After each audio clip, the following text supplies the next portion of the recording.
valdría la pena resaltar para entender estos tratados de libre comercio que sean exitosos, pero también la unidad regional, viendo el ejemplo de la Unión Europea? Ya usted bien lo explicó muy claro, y es, si nosotros hacemos esa unidad de países andinos como se tiene planeada desde hace tantos años, pues, ¿qué se necesita tener en cuenta viendo los pasados?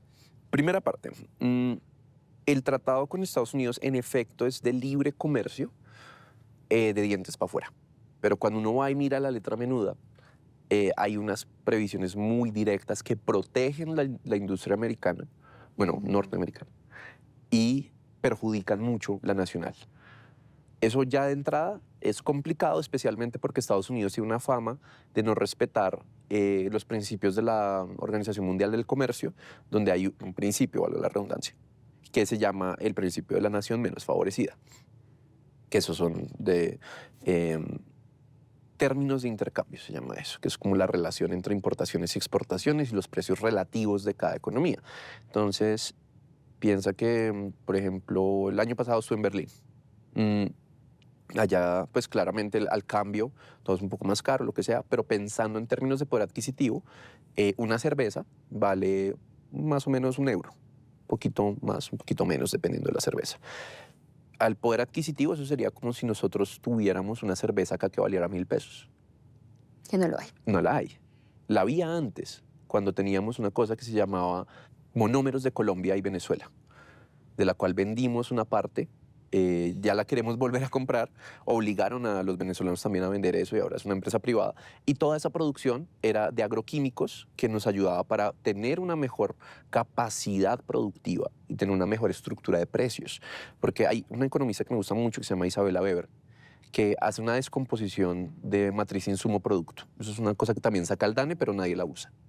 Y es cómo se están utilizando el trigo, la cebada, los agroquímicos, la tierra, todo esto, y cuánto termina siendo el producto final, que es, digamos, una cerveza. Entonces, lo que ella descubre, por eso pongo el ejemplo de la cerveza, es que si tú controlas la producción de vicios, o sea, licores y cigarrillos, puedes controlar más o menos el 15% de la inflación relativa. La pola, lo mismo. La póker antes usaba los insumos de monómeros de Colombia, pero ahora toda esa producción se fue para Ucrania. ¿Qué está pasando en Ucrania ahorita? Pues con la operación militar especial, todos los agroquímicos y toda la cadena de suministros está muy parada y tenemos una inflación relativa más alta. Entonces, eso por un lado. Si nosotros tenemos unos tratados bilaterales de comercio, como el que tenemos, el que queremos tener con China, por ejemplo, podemos permitirnos proteger ciertas industrias y liberalizar otras cosas. ¿Es mejor en ese sentido fortalecernos como socios regionales, darle, por ejemplo, los porcentajes más altos como lo tenemos ahora Estados Unidos o China a nuestros socios regionales, o seguir manteniendo esas grandes alianzas con los países potencia y fortalecer o empezar al menos unas buenas alianzas? O sea, como Latinoamérica tenemos la potencia de decir, podemos producir carros, podemos producir nuestra ropa, bueno, los alimentos evidentemente sí. ¿Y cuál ha sido ese impedimento? O sea, ¿por qué no lo hemos hecho? No puedo hablar en términos regionales porque pues no sabría decirte como tantos ejemplos tan puntuales. En términos de Colombia, netamente, como decíamos al principio, Colombia es uno de los pocos países que no ha pasado por una reforma estructural de tierras. Y eso permite que nuestra estructura productiva dependa mucho de la extensión de la tierra más que, o sea, del uso extensivo de la tierra más que del uso intensivo de la tierra. Pero al mismo tiempo, pues no vamos a poder tener grandes fábricas, no vamos a poder tener la capacidad del capital personal, o sea, el 95% de la estructura productiva del país son MIPYMES. Mm. Y eso es un absurdo, porque eso es precarización al máximo. Por eso tenemos índices del 60% de cuentapropistas y de gente que gana menos del salario mínimo.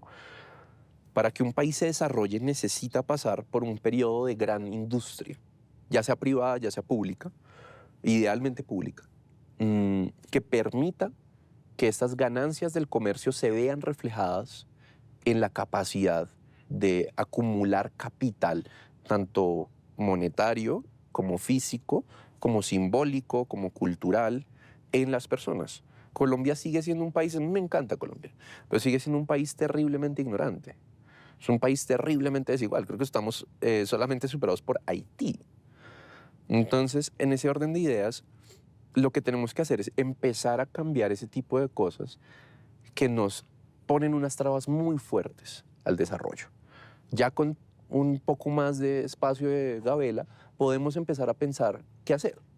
Y va a haber otra vaina que se llama el modelo iceberg, que es, oh, sí, entre más corta sea la distancia del comercio, menos problemas va a haber, entre menos aranceles haya, pues mayores las ganancias. Y en teoría sí, o sea, en el papel sí. Haciendo una grafiquita de oferta y demanda muy básica, claro. Sin embargo, el mundo es más complejo. El mundo no es esa gráfica que todos hemos visto de oferta y demanda. Entonces, al momento de empezar a pensar cómo hacer para relacionarnos, ya sea en la región o ya sea con el resto del mundo, primero tenemos que mirar para adentro.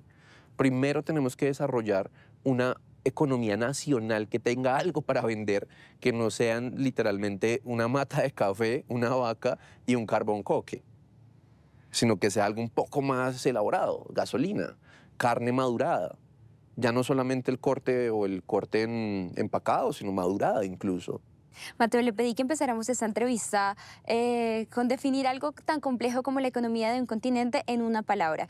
Y le pido que cerremos esta entrevista con un mensaje muy corto a las personas, a la audiencia de RT, que ve esta entrevista desde lo que hace, desde salir día a día a trabajar, a formar una empresa, a ser parte de una empresa o incluso mover su propia economía a través de emprendimientos o lo que sea, teniendo en cuenta que nos ven no solamente una audiencia que está aquí en Colombia con nosotros, sino en toda la región y, no sé, tal vez en otros países. Mi mensaje sería: no le crean a los economistas ortodoxos, no le crean a estos grandes empoderados de las políticas públicas que llevan 50 años dirigiendo la macroeconomía del país y que nos tienen como nos tienen.